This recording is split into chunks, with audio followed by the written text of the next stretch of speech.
보겠습니다. 여호수아서 9장입니다.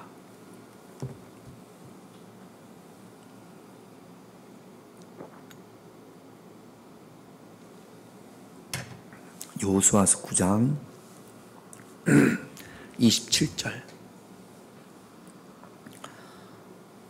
한 절만 같이 있습니다. 그날에 여호수아가 그들을 여호와께서 택하신 곳에서 회중을 위하며 여호와의 제단을 위하여 나무를 패며 물을 깃는 자들로 삼았더니 오늘까지 이르니라. 아멘. 날이 추워서, 집이 멀어서, 또는 게을러서 새벽 기도를 우리가 잘 못 오잖아요. 그런데 새벽 예배 말씀을 이게 이렇게 잘 녹음은 안 되지만 그래도 이렇게 카톡에 올리는 새벽 예배 말씀을 들을 수는 있죠. 내용이 뭔지 듣습니까? 여러분 꼭 길지 않아요. 길으면 10분입니다. 10분. 아주 길으면 한 15분 정도 되는데 새벽 예배 말씀을 꼭 여러분들이 청취하시기를. 그래서 이 새벽 예배 말씀이 거의 영적인 어떤 기본 베이스가 되는 거니까 꼭 여러분 새벽 말씀을 듣고 그 본문도 같이 읽고 듣고 기도하시기를 부탁을 드리겠습니다. 그래서 우리가 영적으로 함께 갈 수 있도록 그렇게 하셨으면 좋겠습니다. 요즘 새벽 예배 말씀이 여호수아서 말씀입니다. 한번 따라 합시다. 지혜와 섭리. 세상에는 소문들이 많이 있어요. 어떤 소문은 진짜인 것도 있고 어떤 소문은 과장됐거나 왜곡됐거나 완전히 거짓인 그런 소문도 있습니다. 잘못된 소문인 거죠. 그래서 우리가 신앙생활에 승리하기 위해서, 인생에 승리하기 위해서, 공부하는 학생도 마찬가지고 사업하는 사람들도 마찬가지입니다. 정확한 소식을 들을 수 있어야 돼요. 정확한 정보를 들을 수 있어야 돼요. 이게 복입니다. 잘못된 소문을 듣고 잘못된 곳에 투자를 하거나 잘못된 소문을 듣고 그 소문이 사실인 걸로 생각해서 말하거나 행동을 하면 나중에 큰 수치를 당할 수도 있고 큰 실패를 당할 수도 있습니다. 그래서 어떤 소문을 들었을 때 한 번 더 검증하고 한 번 더 생각하셔야 됩니다. 그래서 참 이게 어렵고 힘듭니다. 누가 여러분들 앞에 와서 이렇대 저렇대 이야기하더라도 여러분들에게 알려주는 그 사람의 인격이 어떤지를 먼저 잘 파악해야 됩니다. 사기꾼인데 와가지고 하는 이야기를 다 들으면 안 되잖아요. 그냥 그 사람의 삶이 어떤지를 그리고 뉴스에서 나오거나 요즘은 또한 유튜브가 많으니까 같은 건데도 소문이 다르지 않습니까? 그래서 여러분 잘 걸러서 들을 수 있는, 사실만은 들을 수 있는 그런 귀를 가지고 있어야 되고, 두 번째는 똑같은 소문을 듣고도 반응이 다릅니다. 올바른 반응이 있고 하나님께서 기뻐하는 반응이 있고 하나님께서 싫어하는 반응, 하나님께서 싫어하는 멸망으로 가는 반응이 있습니다. 여호수아서 9장을 읽어보면 이스라엘에 대한 소문을 듣고 두 가지 반응이 나옵니다.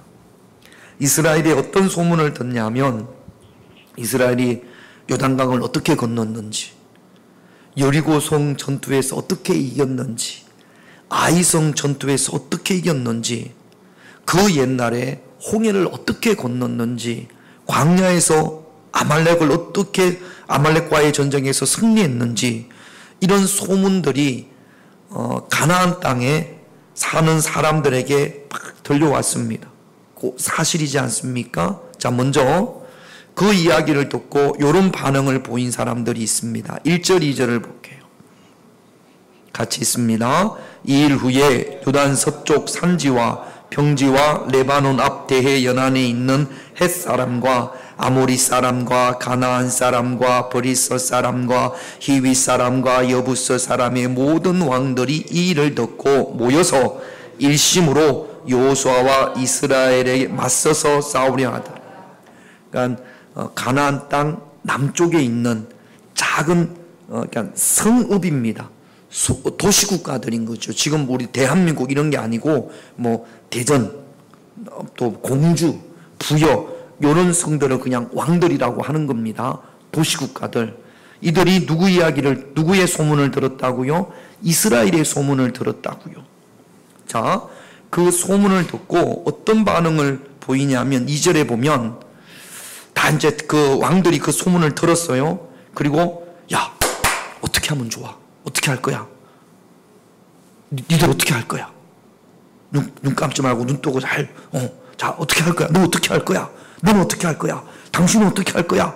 그랬더니 어떻게 의견이 모아지냐면 싸우자. 죽기 살기로 싸워보자. 한번 우리가 이렇게 연합해서 하면 저놈들 못 이기겠어? 한번 힘써 한번 싸워보자. 요게 첫 번째 반응입니다. 뭐 햇사람, 아모리 사람, 브리스 사람, 가나안 사람 뭐 이름이 쭉 나오지 않습니까? 이들은 어떻게 했다고요? 맞서서 싸우자 이렇게 합니다. 이스라엘은 누가 함께 하지요? 하나님이 함께 하신단 말이죠. 그러니까 성경적인 관점에서 본다면 하나님의 뜻을 행하는 이 이스라엘과 맞서서 싸우는 것은 누구랑 맞서서 싸우는 거예요? 하나님과 맞서서 싸우는 거예요. 하나님과. 주의 일을 하면서 사명을 감당하는, 이게 가나안 땅에 들어가는 것은 하나님이 명령하신 거 아닙니까?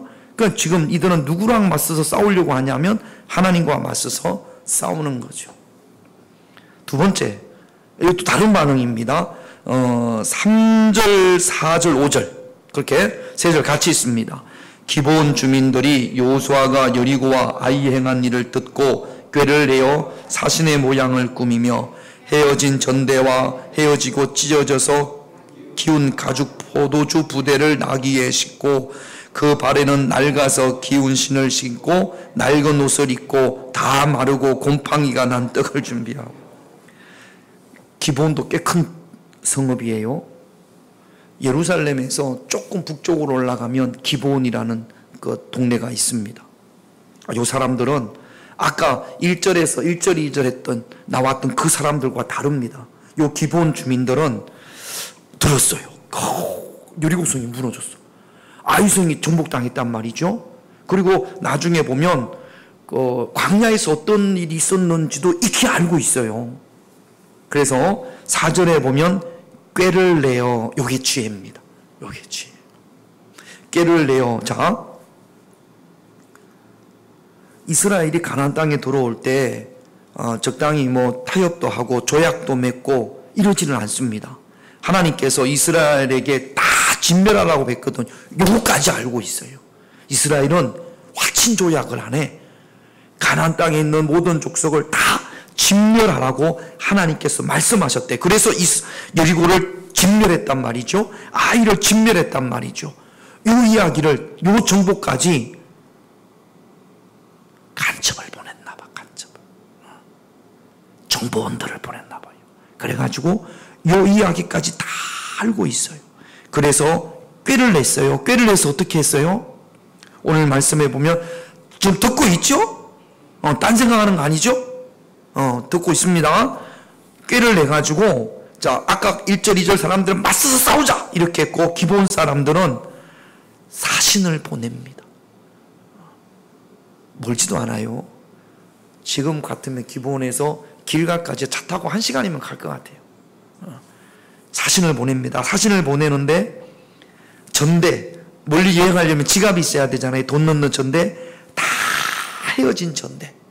꼬질꼬질하고 떨어진 전대, 그 다음에 포도주를 담는 부대가 아주 낡아져가지고 찢어져가지고 기운 그런 포도주 가죽 부대, 그 다음에 낡아서 기운 신, 낡은 옷, 그 다음에 빵을 구웠는데 오래돼가지고 뭐가 폈어요?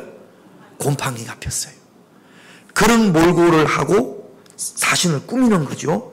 누구한테 보냈냐면 길갈에 있는 여호수아에게 보냅니다. 그리고 뭐라고 그러냐면 6절을 한번 볼게요. 같이 있습니다. 그들이 길갈 진영으로 가서 여호수아에게 이르러 그와 이스라엘 사람들에게 이르되 우리는 먼 나라에서 왔나이다. 이제 우리와 조약을 얼마나 거리가 되면 뭘까요? 뭔데 기준이 없어요. 100리 떨어진 곳에 왔습니다. 누구는 100리가 멀 수도 있고 누구는 10리도 멀 수도 있지 않습니까? 10리도 못 가서 발병 난다며. 10리도 멀 수 있잖아요. 그러니까 자기들이 우리는 멀리서 왔대. 까마득하게 멀리서 왔대. 그냥 가나안 땅에 산다라는 이야기예요. 가나안 땅에 안 산다라는 이야기예요. 우리는 안 사니까, 우리는 멀리서 왔으니까 사이좋게 지냅시다. 우리 화친 조약을 맺읍시다. 그래서 그러면 이 사람들이 멀리서 왔는지 안 왔는지를 봐야 될 거 아니에요. 신이 어떻게 됐어요? 다 떨어졌어. 원래 새 신발 신고 왔는데 멀리서 오다 보니까 신이 다 떨어졌네. 그 다음에 가죽 부드는 어떻게 됐어요? 원래는 새 거였어. 그런데 하도 멀리서 와보니까 다 찢어지고 끼웠네. 올 때 빵을 만들었는데 그 빵이 어떻게 됐어요? 곰팡이가 잡혔어. 또 멀리서 와서. 이건 먼 데서 온 나라와 이스라엘이 싸울 필요가 있어요, 없어요? 없어요. 그래서 굳이 뭐 이 사람들하고 싸울 필요가 있나?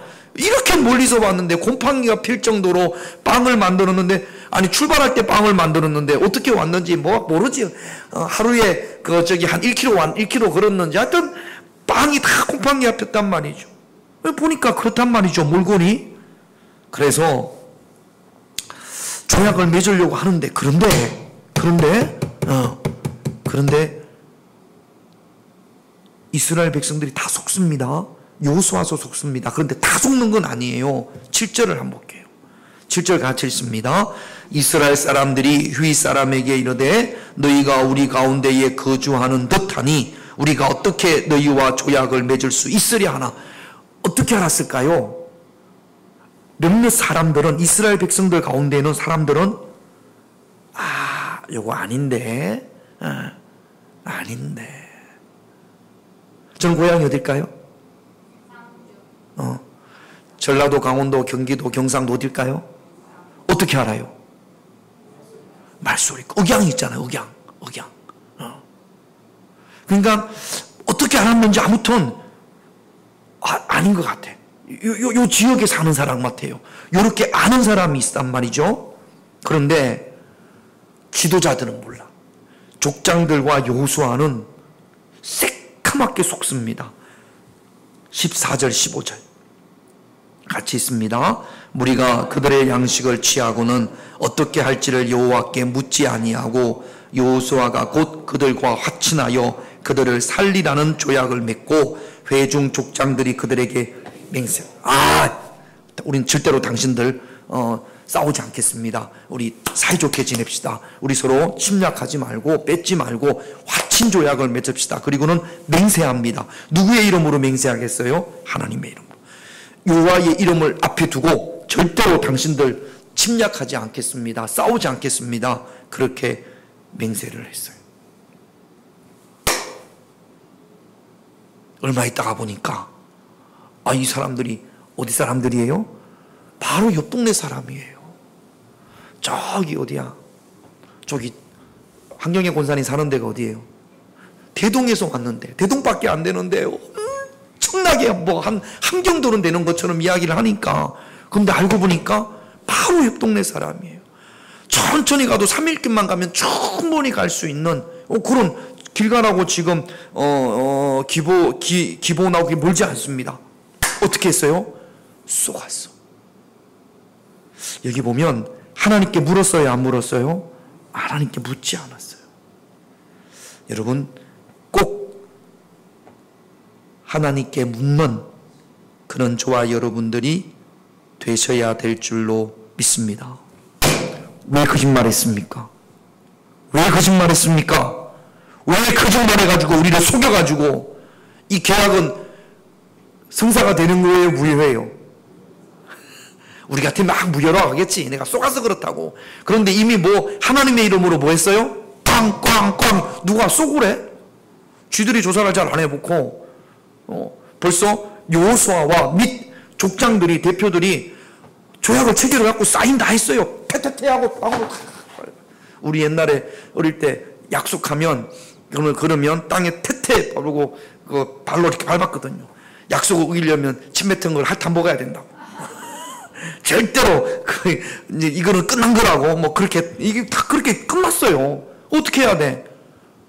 이제는 되돌릴 수가 없습니다. 그래도 여호수아가 어떻게 이렇게 했느냐라고 묻자 기브온 사람들이 이렇게 이야기합니다. 24절 같이 있습니다. 그들이 여호수아에게 대답하여 이르되 당신의 하나님 여호와께서 그의 종 모세에게 명령하사 이 땅을 다 당신들에게 주고 이 땅의 모든 주민을 당신들 앞에서 멸하라 하신 것이 당신의 종들에게 분명히 들리므로 당신들로 말미암아 우리의 목숨을 잃을까 심히 두려워하여 이같이.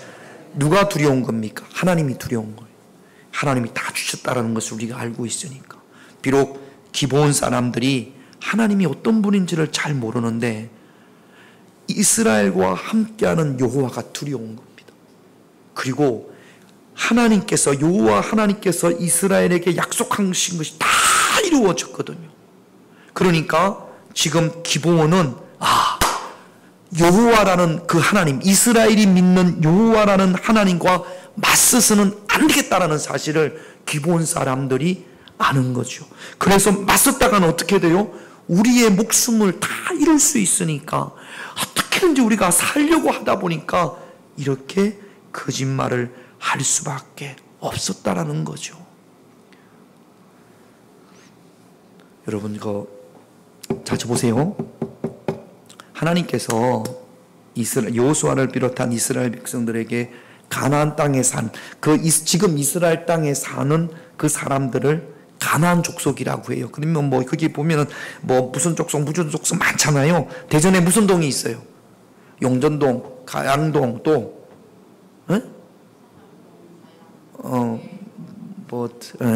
그러니까 거기에 무슨 자가면 용전 족속, 가양 족속 또 도마 족속, 도안 족속. 우리 저기 요한호 장로님이 무슨 족속이에요? 홍도 족속, 홍도족. 윤경자 군사님 무슨 족이에요? 도안족 뭐 그런 거예요. 동네마다 근데 이 기브온은 꽤 큰 동네나 도마동이 크지 않습니까? 꽤 큰 데인데 우리가 진멸당할 수 있으니까 그래서 우리의 목숨을 구하기 위해서 이랬습니다. 하나님께서 여호수아에게 이스라엘 백성들에게 그 가나안 족속과 조약을 맺지 말라고 그랬거든요. 근데 여호수아가 속아서 어떻게 했어요? 조약을 맺었어요. 그러면 하나님한테 혼나야 돼요? 안 혼나야 돼요? 혼나야 돼요? 안 혼나야 돼요? 근데 혼났다는 이야기가 없네. 기브온 족속 때문에 혼났다라는 이야기가 없습니다. 하나님이 진노하셨다라는 이야기가 없어요. 그러면 하나님께서 이 기브온 족속을 긍휼히 여겼을까요? 괘씸하게 여겼을까요? 성경에는 정확하게는 없습니다만 우리가 뉘앙스를 보면 하나님께서 기브온 족속을 긍휼히 여겨요. 하나님을 두려워하고 여러분 고개를 숙인다라는 게 자존심이 다 상하잖아요. 지금 다른 족속들은 한번 싸워보자. 우리가 자존심이 없냐? 뭐가 없냐? 우리가 한번 싸워보자.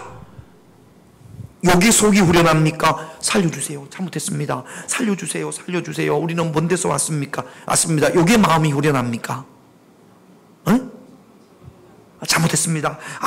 저 좀 도와주세요. 저 좀 살려주세요. 이게 마음이 후련합니까? 싸워보자. 이게 마음이 후련합니까?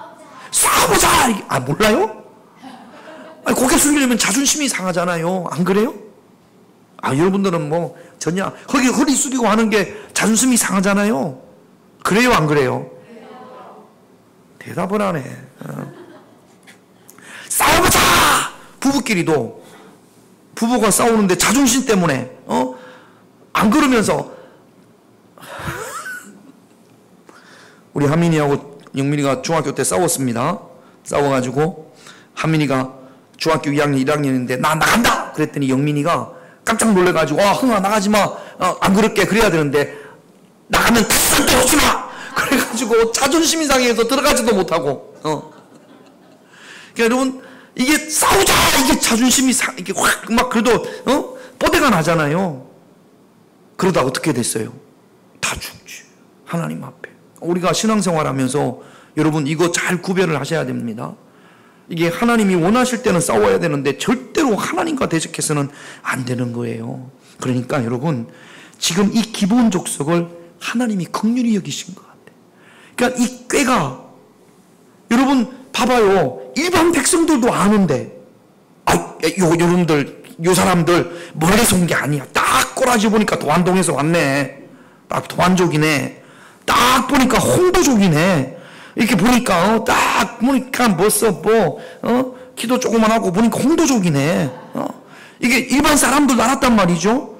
근데 그들보다 훨씬 많은 정보를 가지고 있는 여호수아가 모를 리가 없잖아요. 다른 족장들이 모를 리가 없잖아요. 하나님께서 여호수아를 비롯한 족장들의 눈을 가리지 않았을까? 누구를 구하기 위해서?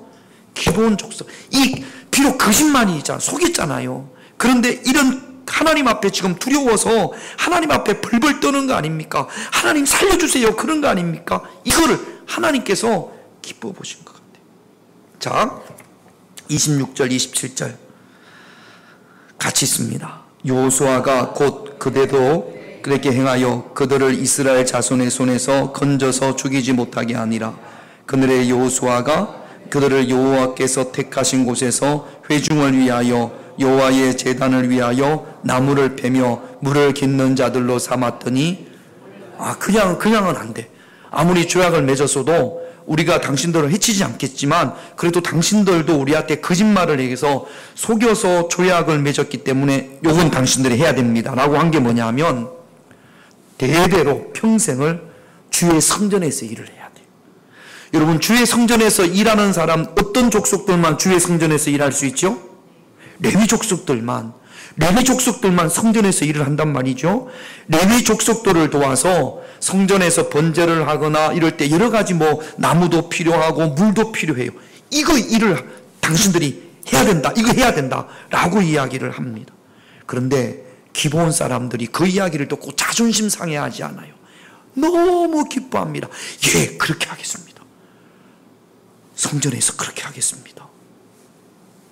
시편 84편 10절을 볼까요? 같이 있습니다.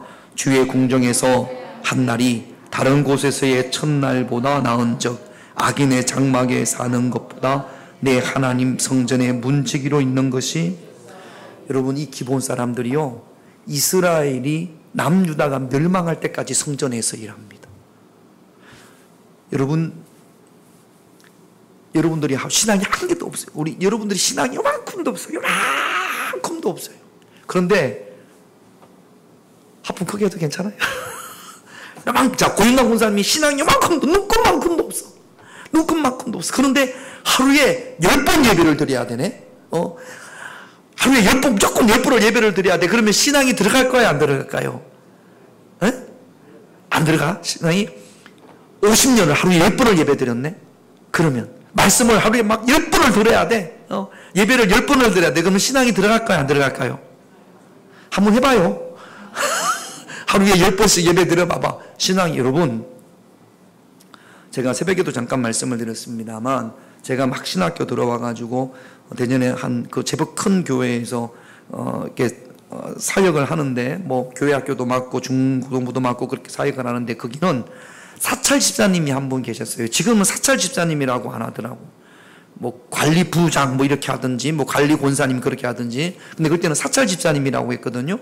교회 옆에 조그만한 방이 하나 있어서 거기서 작은 아이 하나와 지내던 그 사찰 집사님이 이렇게 버스도 운전하고 그랬어요. 근데 이분이 어떤 신학을 해가지고 어느 날 갑자기 목회를 나가셨어요.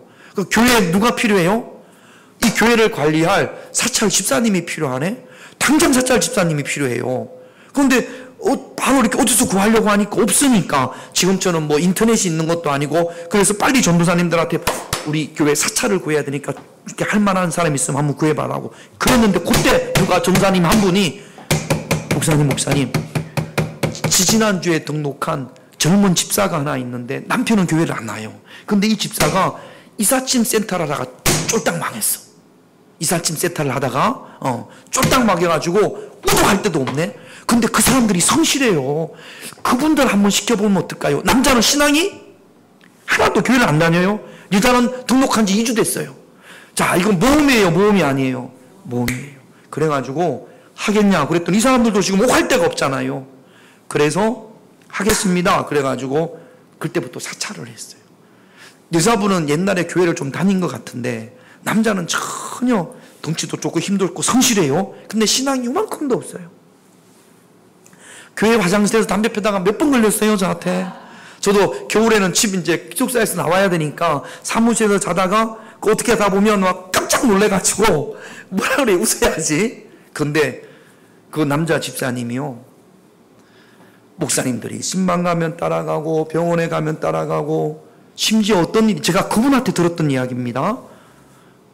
그 교회 어떤 나이롱 집사님이 자자자 기득해가지고 다 죽게 생겼어. 다 죽게 생겨가지고 이제 임종 예배를 드리는데, 목사님들 그때는 15인성 우리 옛날에 봉고차 있었던 것처럼 신방 대원들을 데리고 운전을 하면 이분이 이제 운전을 해서 가거든요.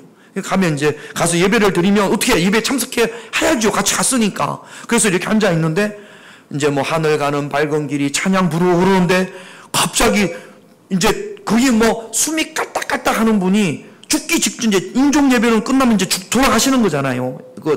돌아가시기 직전에 이분이 돌아가실 때쯤 됐다 그러면 오늘 출근합니까? 빨리 가셔야겠네. 시간 되면 가세요. 그런데 갑자기 그러고 일어나셨어. 그리고 사셨어. 그 나중에 교회에서 간증도 하고 그랬어요. 그걸 어떻게 했어요? 이분이 사찰 집사님이 신앙이 개코도 하나도 없는 이분이 다 보는 거지. 예배 드릴 때마다 은혜 받고 변화되고 치유받고 이런 것들을 따라다니면서 보다 보니까 신앙이 들어가요, 안 들어가요? 뭐라고 그러냐면, 저는요 성실하니까 새벽 예배 운행을 한 번도 빠뜨린 적이 없어요. 우리 교회에서 새벽 예배 가장 많이 드린 사람이 저라고. 목사님들도 가끔 빠질 때가 있잖아요. 한 번도 빠진 적이 없어요. 신앙이요 얼마나 좋아졌는지 몰라요. 권사님까지 되시고 30대 32, 3세 와가지고요 거의 70이 되시기까지 그 교회에서 그렇게 봉사를 하고 신앙이 아주 좋아졌고요. 그 안에는 말할 것도 없고요. 아이들도요 얼마나 신앙생활을 열심히 하고 뭐 좋은 대학을 가고 결혼을 해서 그 큰 딸은 미국으로 가고 하여튼 너무너무 잘 됐어요. 신앙이 있었어요, 없었어요? 하나도 없었어. 그런데 1년 따라다니고 2년 따라다니고, 여러분 신앙이 안 들어가면 사찰 집사님 못해요. 얼마나 교인들이 많이 많아요, 말이 없어요? 우리 교인들만 말이 없지 다른 교인들은 얼마나 말이 많은지 몰라요. 얼마나 힘든지 몰라요. 그런데 그런 분들 마음을 다 맞춰가면서, 여러분 기본 사람들도 마찬가지예요. 신앙이 없었어요. 그러나 주의 성전에서 일을 하면서, 그러면서 이들이 하나님의 종이 됩니다. 나중에요 이스라엘이 바벨론에 의해서 다 멸망당하잖아요. 다 많이 잡혀갔습니다. 그런데 다시 돌아오는 사람들 중에 이 기본 사람들이 있었어요. 성전에 가서 뭐 하려고? 주의 일을 하려고, 성전 일을 하려고. 기본 사람들은요 이방 민족이었지만 사실 유대인보다 더 많이 하나님의 성전에 거하는 사람들이 된 거죠. 이것이 하나님의 섭리인 줄로 믿습니다. 시편 84편 10절 다시 같이 읽습니다. 주의 궁정에서의 한 날이 다른 곳에서의 첫날보다 나은적, 악인의 장막에 사는 것보다 내 하나님의 성전 문지기로 있는 것이 좋사오니. 할렐루야. 기본 사람들이 이렇게 하나님을 섬기는 하나님의 종으로 변화되어지는, 그러니까 뭐 맞서서 싸우고 뭐 이런 자유가 있는 것보다 하나님의 백성으로 사는 것이 훨씬 축복인 줄로 믿습니다. 그러니까 여러분 지금 당장 여러분 우리 가운데 어떤 어려움이 있고 고난이 있더라도 그 어려움과 고난을 통해서 하나님 앞에 무릎 꿇을 때 반드시 하나님의 섭리가 있는 줄로 믿습니다. 여러분, 우리가 기본 사람들처럼 지혜로워야 되고 하나님 안에서, 주 안에서 지혜로울 때 반드시 하나님께서 승리로 기브온 사람들을 이끄셨던 것처럼 요수아의 눈을 가려서 기브온 사람들을 살리지 않습니까? 우리가 하나님 앞에 겸손히 무릎 꿇을 때 하나님께서 승리 가운데 복된 손학비를 저와 여러분들에게 허락해 주실 줄로 믿습니다. 오늘은 기브온 사람들의 지혜, 성경에서는 꾀라고 했는데 이걸 단순히 깨라고 보기에는 너무나 좋은 지혜지요. 지혜와 그렇게 지혜가 있을 때 하나님께서 섭리하셨거든요. 그래서 하나님의 놀라운 축복 가운데 그했던 기브온 사람들의 이야기를 우리가 성경을 통해서 봤습니다. 기도 제목 볼게요. 1번 같이 있습니다. 기브온 사람들처럼 주의 은혜를 간절히 사모하게 하옵소서. 간절히 사모하십시다. 반드시 하나님께서. 2번 같이 있습니다. 모든 것이 하나님의 섭리 가운데 있음을 분명히 하나님께서 승리해 주실 줄로 믿습니다. 할 수 있거든, 할 수 있다 하신 이는 찬양하고 오늘 말씀 기억하면서 부여잡고 우리 다 같이 동성으로 기도하다가 자유롭게 돌아가시겠습니다.